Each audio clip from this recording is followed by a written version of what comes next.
a story? Tony, tell us a story. Yeah, I got a story. Welcome. Today we will be reviewing the story of Launcelot and Elaine from the book King Arthur.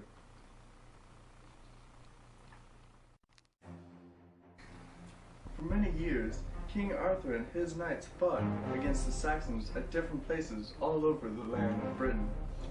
But when the great battle of Mount Badon had been fought, there followed long years of peace. At first there were many robbers and evil men, giants too, and wizards. But as the years rolled by, fewer and fewer need the help and peace of a true and holy state settled more and more surely upon Logres.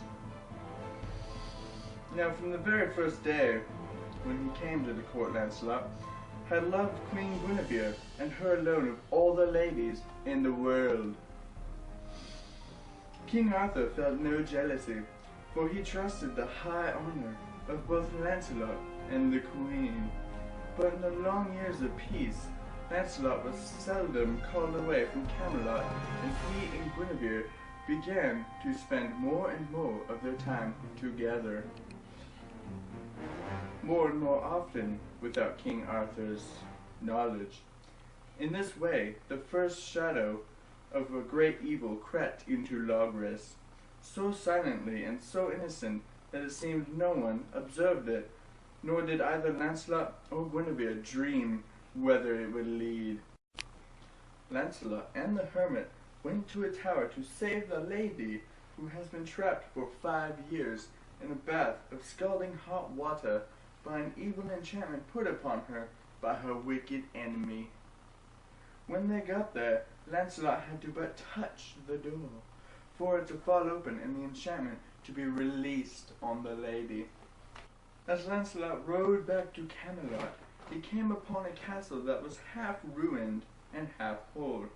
Here 2 squires met him and led him into the great hall where Pelleas the maimed king sat at the high table. Welcome, fair knight. Sit you down at my table. It is long since any knight came to Castle Carbonek, and I fear that many years still will pass before anyone comes who may heal me of my grievous wounds. But tell me your name, I require you, of your honor, of your knightly honor. I am Sir Launcelot of the Lake. I am Pelleas, king of the wastelands of Carbonek. Anon you shall see a wonder!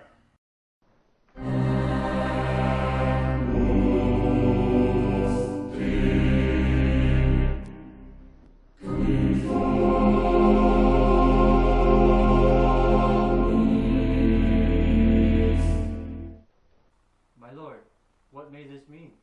Sir, you have seen the most precious tokens in the world, and I, the descendant of Joseph of Arimathea, am their guardian.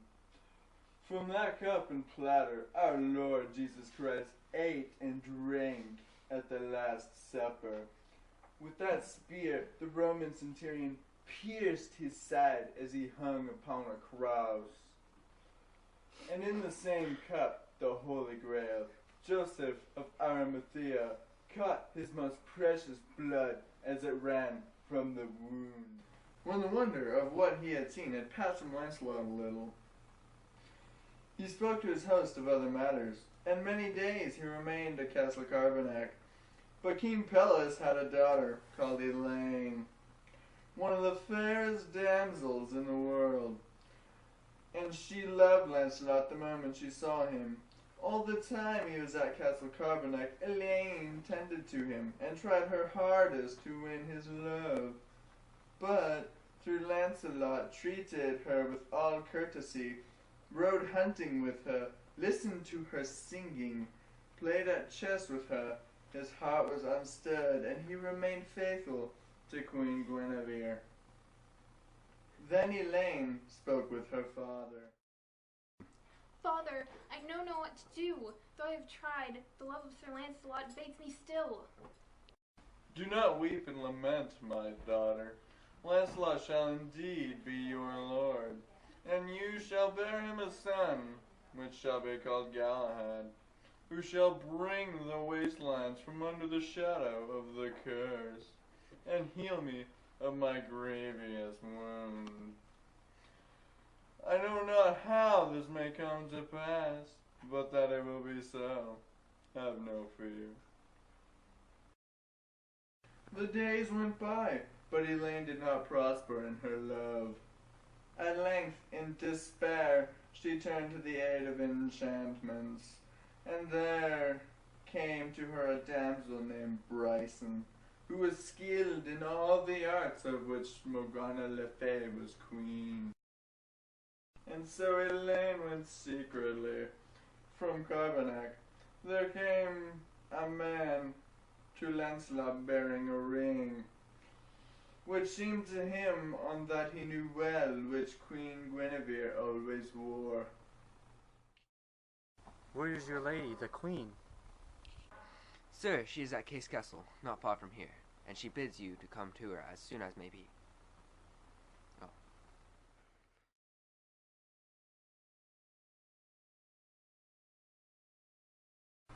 And so Launcelot rode swiftly through the wastelands until he came at sundown to the castle of Case, on the skirts of the great forest.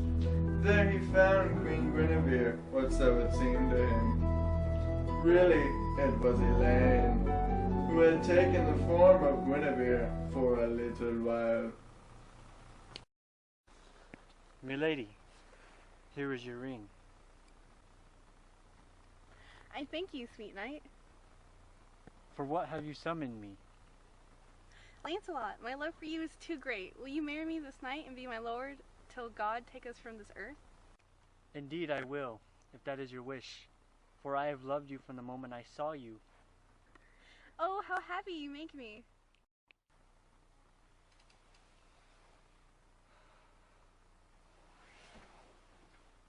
Alas, I have lived too long, for now I am dishonored. Please, Launcelot, forgive me. My tricks have only been for the love of you.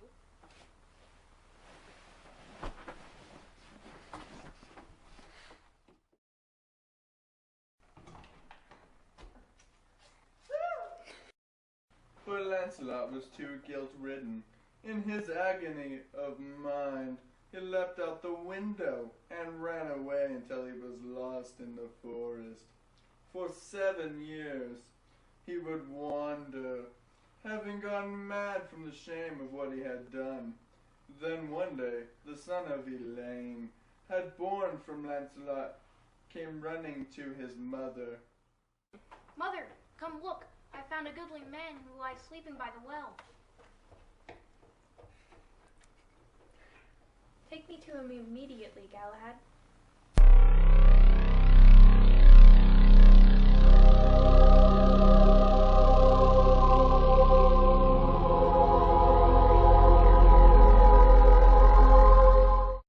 Do not wake him, for he may still be mad, and will slay you in his fury, or run wild once more. We will take him to my chapel, and I will pray before the altar. It cannot be that the good knight Sir Launcelot shall pass all his days as a maiden man. So it was done, and early the next morning, as the hermit was kneeling before the altar, the Holy Grail was suddenly there, hanging on a great halo of light above the altar. When it was gone, Launcelot could be seen kneeling also, and the hermit led him back to Castle Case, where he was laid in a bed and tended well by Elaine. At length, Sir Launcelot woke up from his long sleep, his mind whole and untroubled once more, found Elaine bending over him. Tell me, for God's sake, where am I, and how I came hither? Sir, into this country you came as a madman, wandering naked and without knowledge. In my garden were you found, and the madness was raised from you by the divine hermit Nassians, and the coming of the Holy Grail. For many days after, Launcelot remained at Castle Case, and Elaine tended to him until he was strong and well again. But then, despite her tears and entreaties, he bade farewell to her, mounted his horse, and rode away on his way towards Camelot. For still his heart turned only towards Queen Guinevere. What became of Elaine, the old tales do not tell, or tell confusedly, and Galahad, almost from the day Launcelot rode away from Castle Case, was entrusted to the care of holy monks and nuns. The old tells tale, however, of another Elaine, who loved Launcelot. This Elaine pined for Launcelot when he refused her and left her, and she died of a broken heart. When she was dead, her attendants set her adrift on a barge in a broad river that flows down to Camelot, with the flash drive in her hand, for such had been her dying wish. King Arthur, out yonder, in the river, lies a black barge, and dead within it lies a lovely damsel clad in rich robes and jewels. Yes, we shall go immediately. King Arthur and his knights rode down to the banks of the stream and took the flash drive from the hand of the damsel.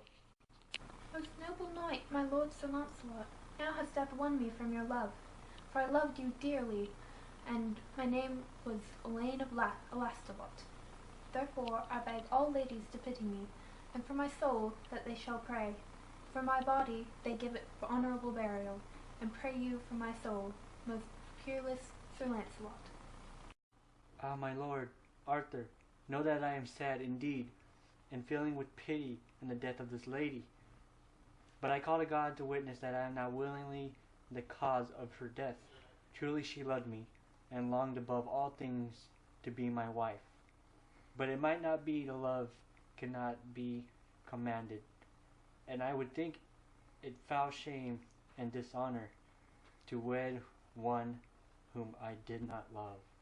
That is truth indeed. Love comes as a gift and must be treated with honor and reverence. He is no true knight who would do aught to bring a stain upon it. Then each of them passed by the lady of Elaine with bowed head, and thereafter she was buried solemnly in the great minster. But the shadow of her death never quite passed from Sir Launcelot, for he knew that in one thing he was unworthy of his high place, yet for all that he ceased not to love Queen Guinevere, nor she him. And from their love came at length the passing of the glory of Logres.